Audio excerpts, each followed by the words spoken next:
Welcome to Gyan achievers. Now we start our method. अभी तक हमने नंबर ऑफ मेथड्स किए हैं, 3 मेथड्स कर चुके हैं हम, और now we start fourth method, that is arc method.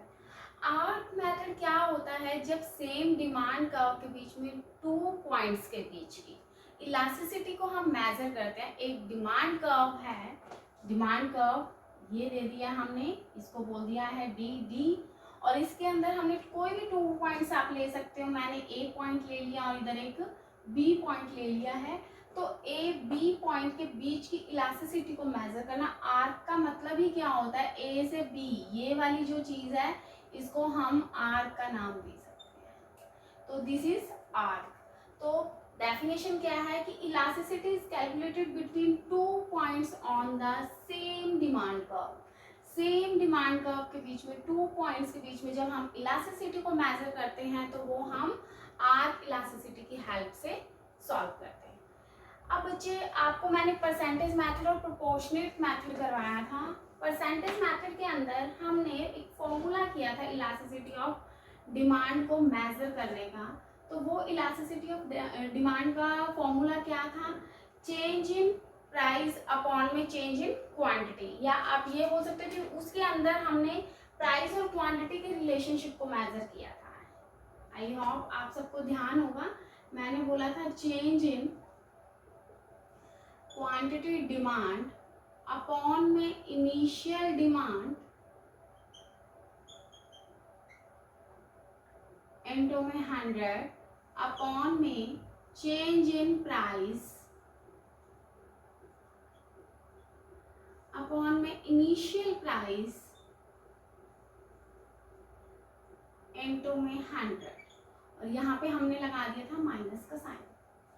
बच्चे, परसेंटेज मेथड के अंदर एक ड्रॉबैक था कि हम इनिशियल जो डिमांड है उसको एज ए बेस लेके चलते हैं, लेकिन आर्क मेथड कहता है कि आप इनिशियल को बेस लेके नहीं जाओगे, चाहे वो इनिशियल डिमांड हो या प्राइस हो। हम इनिशियल एवरेज को लेकर चलेंगे, चाहे एवरेज डिमांड और एवरेज ही प्राइस लेके चलेंगे कि जब प्राइस P था तो डिमांड Q थी, और जब प्राइस P1 हुआ तो डिमांड क्या होगी? Q1।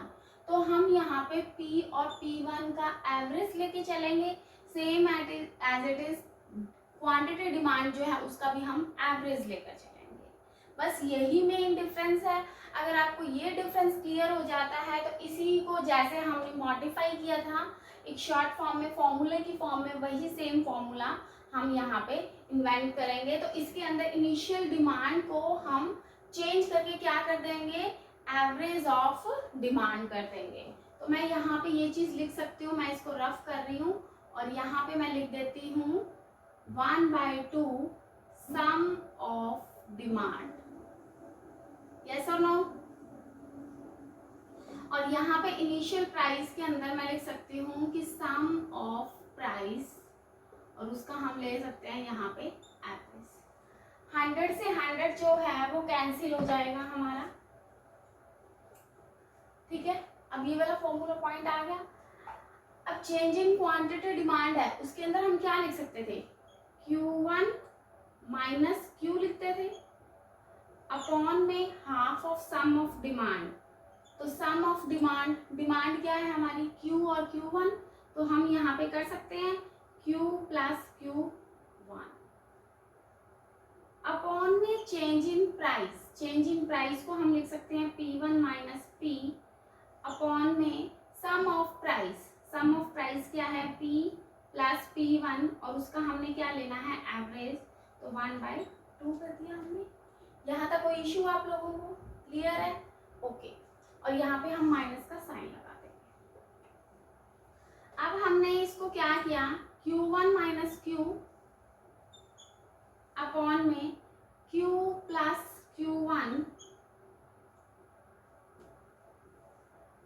और इधर के अब ये यहाँ पे डिवाइड में ऊपर जाके हम इसको क्या कर देंगे? न्यूमिनेटर जो है वो डिनोमिनेटर में चेंज हो जाएगा, और डिनोमिनेटर जो है वो न्यूमिनेटर में चेंज हो जाएगा। तो यस, हम कर सकते हैं P प्लस P1 अपॉन में P1 माइनस P, और यहाँ पे हमने माइनस का साइन लगा दिया। आई होप आपको ये वाला पॉइंट प्रॉपर क्लियर हो गया होगा, समझ आ गया आपको।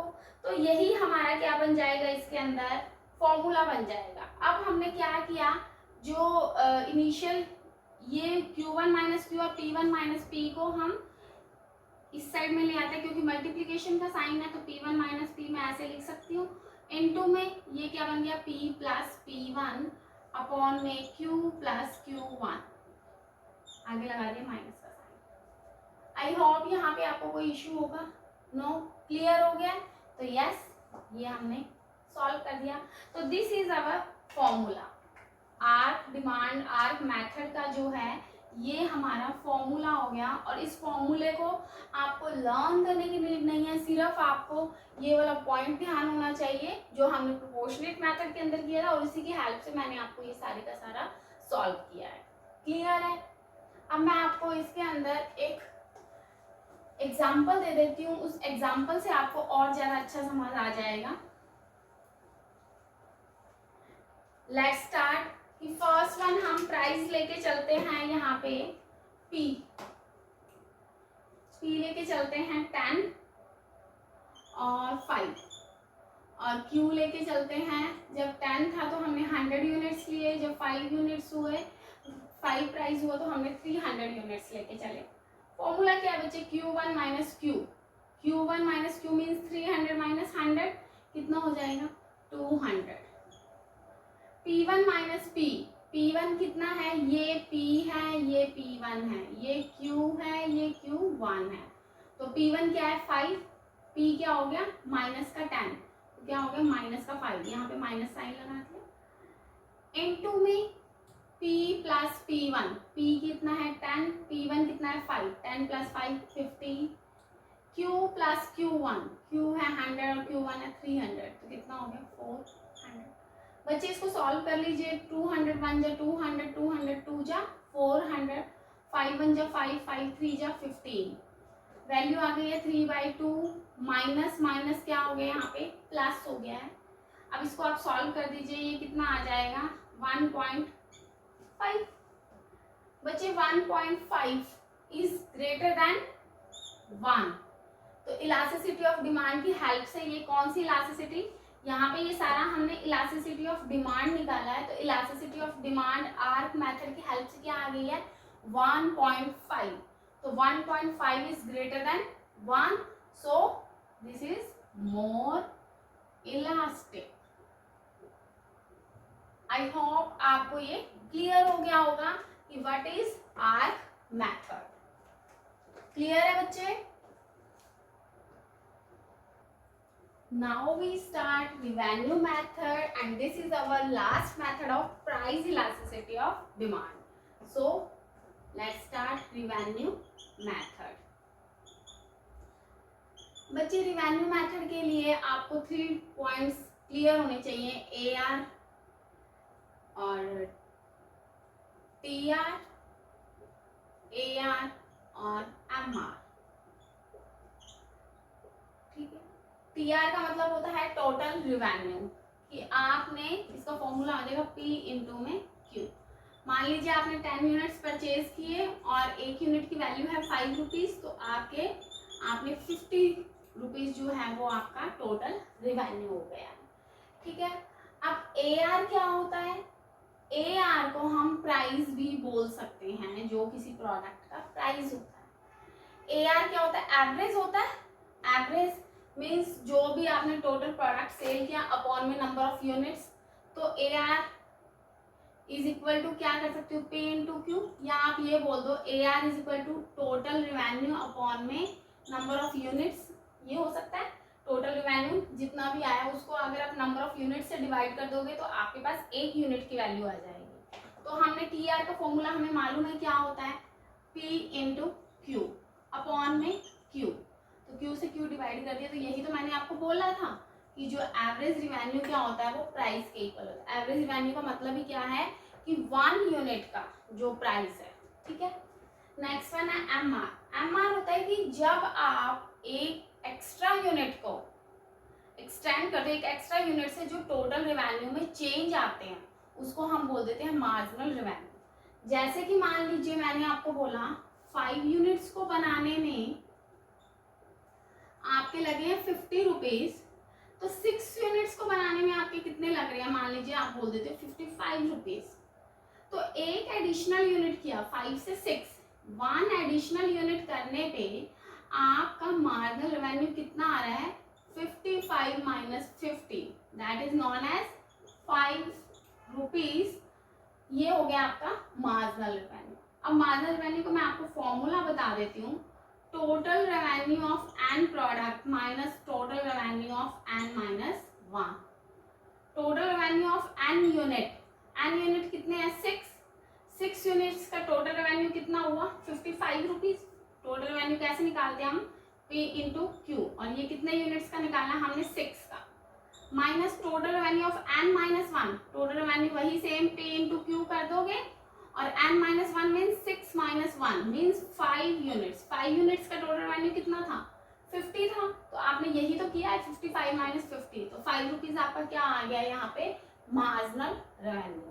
क्लियर हो गया आपको कि व्हाट इज मार्जिनल रेवेन्यू।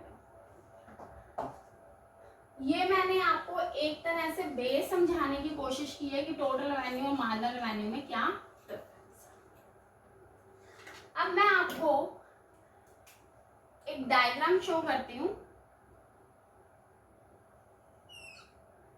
जो एवरेज रेवेन्यू है उसको हम डिमांड कर्व भी बोल सकते हैं। दिस इज AR और ये हो गया है हमारा MR, ठीक है, ये डिमांड कर्व भी बन गई है। क्लियर हो गया आपको। यहाँ पे मैंने कोई भी प्राइस लेके चले, ये क्लियर है। अब हम क्या करते हैं, इसको नाम दे देते हैं APM और ETQN और इसको दे देते हैं F। क्लियर है बच्चे, यहाँ पे ये वाला पॉइंट, ठीक है। According two point elasticity of demand, according two point elasticity, अगर मुझे AM पे इलास्टिसिटी निकालनी हो तो इसका फॉर्मूला क्या होगा, लोअर सेगमेंट अपॉन में अपर सेगमेंट। तो लोअर पोर्शन क्या है हमारा, PM, तो आप क्या बोलोगे, PM अपॉन में AP, ये बोल दोगे आप कि आपने क्या बोला कि PM अपॉन में AP। अब बच्चे PM और AP से रिलेटेड जो भी ट्रायंगल है आप उसको लेके चलो। PM और AP से रिलेटेड हमारी ट्रायंगल कौन सी है, ये ट्रायंगल बनती है AEP, ये वाली। अब AP वाली तो कौन सी बन जाएगी, AEP, ये वाली ट्रायंगल बन गई। और PM ये वाला है PM, इससे रिलेटेड कौन सी ट्रायंगल बनी, ये बन गई। तो आप इसी को ही उठा लो, ये क्या बन गई, triangle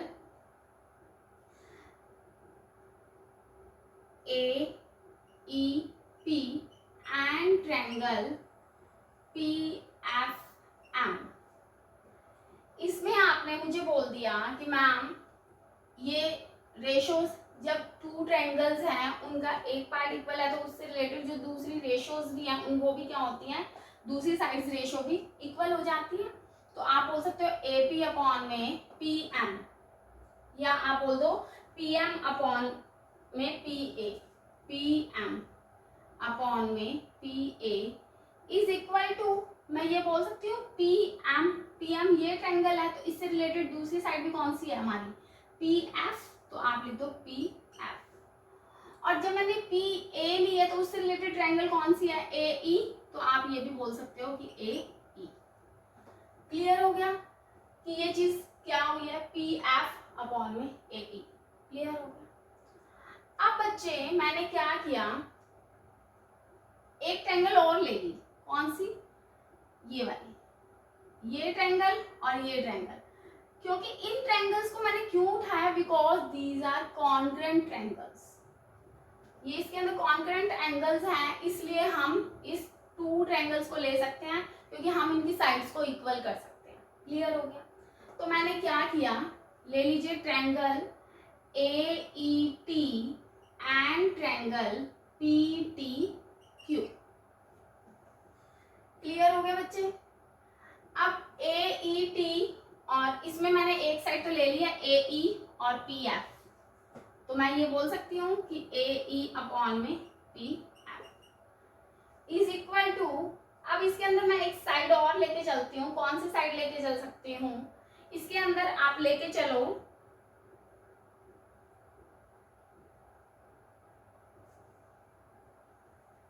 PQ is equal to AE। हाँ जी, जब AE और यहाँ पे मैंने PF ले दिया, बेटे ट्रायंगल्स तो सिर्फ यही है ना, इतना ही ट्रायंगल है, तो मैं PF नहीं ले सकती।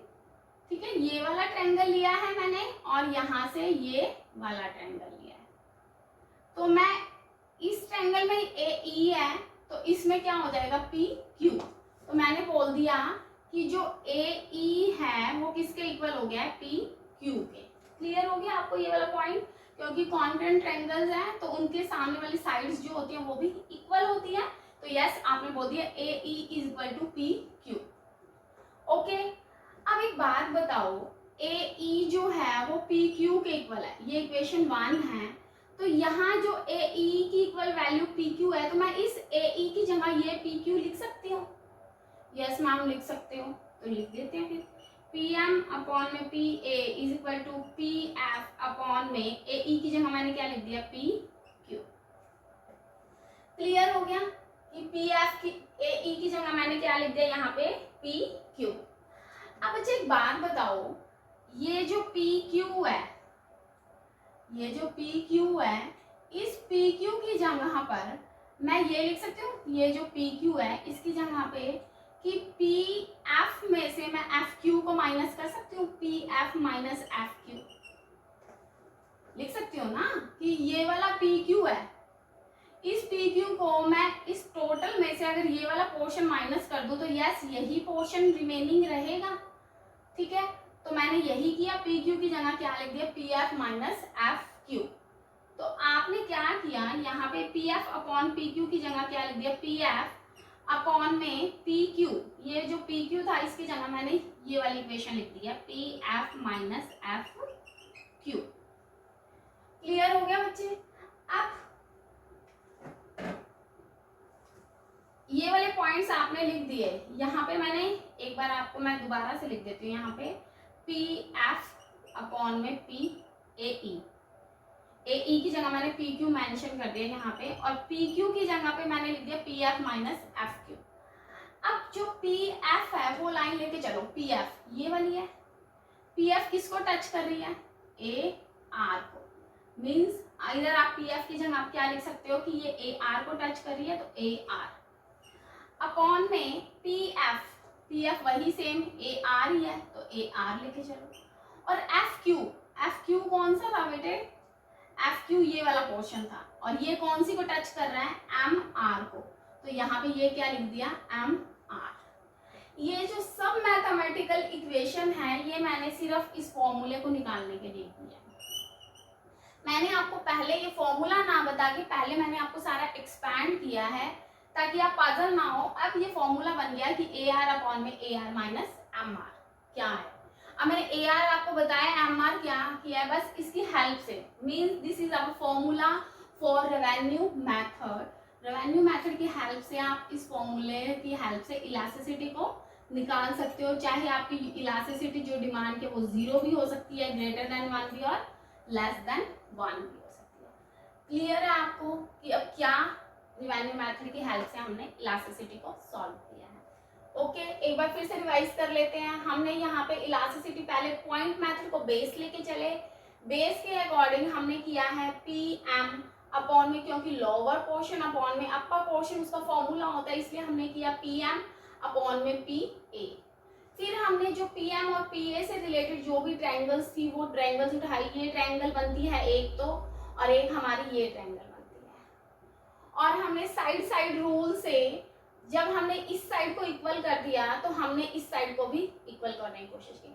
हम ऐसा क्यों कर रहे हैं, हमने यही ट्रायंगल्स क्यों उठाई, क्योंकि हमें ये वाली चीज चाहिए, क्योंकि इसके बेस पे मैं ए आर हो गया बट एम आर को नहीं निकाल सकती हूँ। क्यों? क्योंकि यहाँ पे कट कहाँ कर रही है, इस पोर्शन पे ए आर और एम आर एक दूसरे को कट कर रही है। इसलिए मैंने इस चीज को निकालने के लिए हमने क्या किया, ये वाली ट्रायंगल ली और ये वाली ट्रायंगल, उसके बेस पे हमने साइड साइड रूल से ये पॉइंट आ गया। अब हमें ए ई की जगह क्या करना था, पी क्यू चाहिए था। तो उसके लिए हमारे पास टू ट्रायंगल्स थी, ये वाली और ये वाली कॉन्करेंट ट्रायंगल एंगल से, इसकी वजह से हमने ये दो लेके और हमने इनकी साइड्स को इक्वल किया। उसके बाद जो ए ई है, ए ई ये था और ये था पी क्यू, तो हमने ए ई को पी क्यू के इक्वल किया। तो हमने इस वैल्यू को, जो ए ई की वैल्यू थी, वो हमने इसके अंदर सबमिट कर दी। सबमिट करने के बाद हमारे पास आ गया पी एफ अपॉन में पी क्यू, और पी क्यू को ये पूरे का पूरा इतना पोर्शन था, हमने क्या किया, इस पूरे पोर्शन में से इतना सा पोर्शन माइनस कर दिया, तो हमारे पास आ गया पी क्यू। अब P F minus P Q, तो पी एफ किसको टच कर रही है, ए आर को, और एफ क्यू किसको टच कर रही है, एम आर को। तो इसकी हेल्प से हमने ये वाले फॉर्मूले को कैलकुलेट किया है। आई होप आपको ये क्वेश्चन समझ आ गए होंगे, दोनों मेथड्स। अब हम मिलते हैं अपने नेक्स्ट क्लास के साथ। तो please like, subscribe and share my channel. बहुत सारे लाइक्स दीजिए, बहुत सारे मैसेजेस कीजिए, ताकि मुझे मोटिवेशन मिले कि आपको क्लियर हो रहे हैं सारे पॉइंट्स। और thank you so much, have a nice day, God bless.